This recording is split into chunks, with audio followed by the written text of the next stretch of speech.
मेरे प्राण, मेरा सब कुछ मेरे गुरुदेव का है, मेरे प्रभु का है।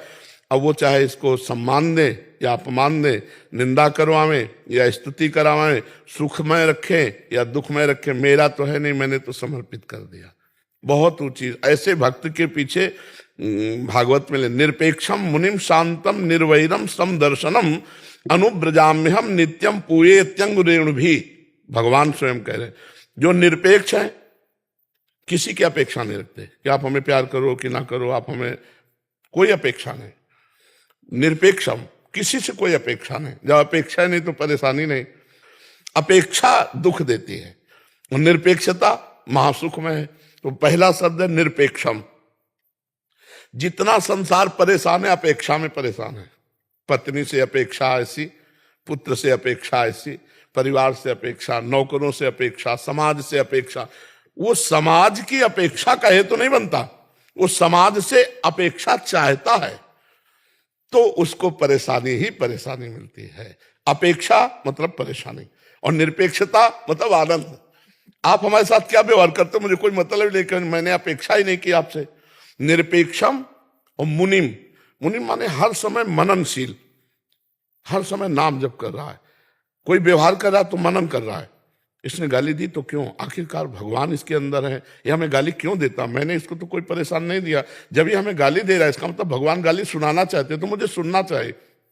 मननशील है ना, वो तुरंत मनन शुरू कर दिया और विवेक के द्वारा उसने काट दिया। संसारी आदमी द्वेष, अब वो झगड़ा हो गया, अब वो अशांति हो। और विवेकवान, जब मैंने कोई अपराध नहीं किया, गाली दे, इसका मतलब भगवान का विधान है और भगवान का विधान मैंने तो इच्छा की नहीं थी, भगवान की इच्छा ये है तो मैं सहूंगा और आनंद से सहूंगा और वो सह जाएगा। और सह जाएगा तो अध्यात्म की भूमिका बढ़ गई। मननशील, शांतम, निरपेक्षम मुनिम शांतम। शांतम मतलब किसी भी परिस्थिति में विचलित ना होना। उसको लोग पागल समझने लगेंगे, उसे लोग पागल समझने लगते हैं, कमजोर समझने लगते हैं, काम नहीं करता, नहीं इतने में तो उलझन हो जाती। पर वो शांत महापुरुष बनने जा रहा है। निरपेक्षम मुनिम शांतम। अगला है निर्वैरम। जैसे ये तुम्हें गाली दिए और कल मिले तो आप राधेश्याम, यार आदमी क्या है, कल तो हमने गाली दिया था फिर भी आज हमको नमन कर रहा है। निरपेक्षम मुनिम शांतम निर्वैरम। जो तुमसे नहीं बोलता, जो तुमसे वैर करता है, जो तुम्हारा अमंगल करता है, उससे भी ऐसे। अब वो क्या, अपेक्षा नहीं है ना, अब वो क्या कहता है उससे कोई मतलब नहीं। इसका फल क्या होगा कि भगवान कह रहे मैं उसके पीछे घूमता हूं कि उसकी चरण रज मेरे ऊपर पड़ जाए। भगवान निरपेक्षम मुनिम शांतम निर्वैरम समदर्शनम अनुब्रजाम्यहम नित्यम पूये त्यंग भी। शांत। और ऐसे पुरुष का अगर कोई अपमान कर दे तो देर नहीं लगेगा, उसको दंड मिल जाएगा। भागवतिक दंड देर नहीं लगे। ये घटना है, नाव में बड़ी बड़ी नावें चलती थी पहले नदियों में से, अब तो पुल बन गए। पहले पार होने का यह उपाय होता था, एक रस्सी बंधी होती थी इस पार से उस पार तक और ऐसे खींचकर नाव से ले जाते थे। और जहां ज्यादा गहरा होता था वहां उसका प्रयोग करते थे। तो उसमें 2 पुलिस वाले चढ़े, संगीन लेके, पुराने समय की बात। और उसमें महात्मा बैठे हुए थे, उनका शिष्य बैठा हुआ था, सत्संगी। उन्होंने ऐसे जूता की ठोकर मारी, फटे पुराने संत कपड़े पहने हुए थे। गुरुजी उधर थे, शिष्य इधर था। अब जगह नहीं है, फिर बूट मारा, फिर और से खिल गया, पूरा बूट पैर पे रख दिया, वैसे राम राम राम राम ऐसे कुछ उनको कुछ नहीं बोल रहा। बहुत ज्यादा पीड़ा हुई तो राम राम राम कह के पैर अपना, पर वो पूरी नाव में गाली देना और मारते ही रहे।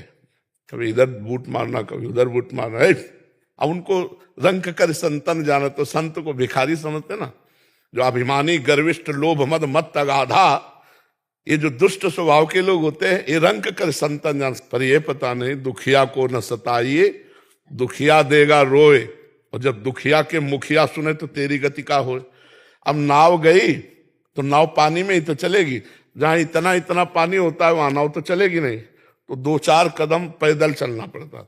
अब वो बूट वाले तो उन्होंने संगीन ऐसे लगाई और सोचा छलांग मार देंगे, और बूट फिसला, सीधे संगीन पार कर गई गर्दन, सीधे संगीन तो साधु अवज्ञा तुरंत भवानी कर कल्याण अखिल, तुरंत उसका फल मिला। तो जो शांत है, सहनशील है, अगर हमने आपको गाली दी, आपने गाली हमें दे दी, सब बराबर, और अगर आपने गाली नहीं दी तो अब डर जाना चाहिए हमें कि अब इसका दंड हमको बहुत बुरा मिलेगा। 60,000 सगर के पुत्र घोड़ा खोज रहे थे, कपिल मुनि अपने आश्रम में बैठे ध्यानस्थ थे, और घोड़ा वहीं बांध दिया चोरों ने। तो उन्होंने समझा, इन्होंने तो गालियां और सब ऐसा, तो केवल आंख खोल के देखा था कि क्यों ऐसा, सब भस्म हो गए। तभी तो उन्हीं के परिवार में फिर भगीरथ जी प्रकट हुए और गंगा जी लाए उनके 60,000 पुरखों। जो शांत महापुरुष, उससे डरना चाहिए। जो किसी को उत्तर नहीं देता है प्रतिकूलता का, वो उमा क्षमा सापौते भारी, अपने कर्म पर। हमको ऐसा नहीं सोचना कि हम उत्तर नहीं देंगे तो इसको दंड मिले, हम ये सोचेंगे भगवान इसको कभी दंड न मिले, इसकी